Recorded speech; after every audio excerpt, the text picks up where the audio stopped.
Pop singer Mangli car accident గురించి సోమవారం ఉదయం నుంచి రకరకాల వార్తలు వస్తున్న సంగతి తెలిసిందే.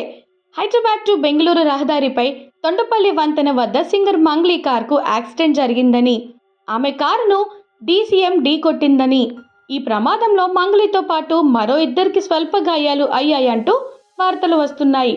దీంతో సింగర్ మంగ్లీ హాస్పిటల్లో ఉందని, తీవ్రంగా గాయాలయ్యాయని ఇలా రకరకాల రూమర్లు బయటకు వచ్చాయి. అయితే అసలు విషయం ఏంటన్నది సింగర్ మంగ్లీ తన ఇన్స్టాగ్రామ్లో చెప్పేసింది. డియర్ ఆల్, నేను ఇప్పుడు బాగానే ఉన్నాను. అది చాలా చిన్న యాక్సిడెంట్. అది జరిగి కూడా చాలా రోజులే అవుతుంది. ఇప్పుడు జరిగిన యాక్సిడెంట్ కాదు. బయటకు వస్తున్న రూమర్లను నమ్మకండి. మీరు చూపిస్తున్న ప్రేమకు ధన్యవాదాలు అని మంగ్లీ క్లారిటీగా చెప్పేసింది. అసలే ఇప్పుడు సింగర్ మంగ్లీ టాప్లో ఉంది. ఆమె మీద ఇలాంటి యాక్సిడెంట్ వార్తలు రాగానే నెట్టింట్లో ఒక్కసారిగా వైరల్ అయ్యాయి. అయితే సోషల్ మీడియాలోని ఎప్పుడూ యాక్టివ్గా ఉండే మంగ్లీ ఇలా తన మీద వస్తున్న రూమర్లకు వెంటనే ఫుల్ స్టాప్ పెట్టగలిగింది. మరి మంగ్లీ ఇచ్చిన ఈ క్లారిటీతో అయినా నెట్టింట్లో ఈ రూమర్లకు ఫుల్ స్టాప్ పడుతుందో లేదో చూడాలి. సింగర్ మంగ్లీ ఈ మధ్య సూపర్ సింగర్ షోలో జడ్జ్గా బాగానే అలరించింది.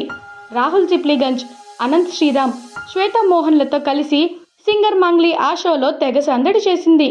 ఇక సింగర్ మంగ్లీ ఆ స్టేజ్ మీద పాడిన పాటలు కూడా బాగానే వైరల్ అయ్యాయి. అయితే ఓసారి మెలోడీ సాంగ్ను మంగ్లీ పాడడంతో ఏమీ సెట్ అవ్వలేదు. దీంతో జనాలు బాగానే ట్రోలింగ్ చేశారు. మంగ్లీ గొంతుకి మెలోడీ సెట్ అవ్వదని కామెంట్లు చేశారు.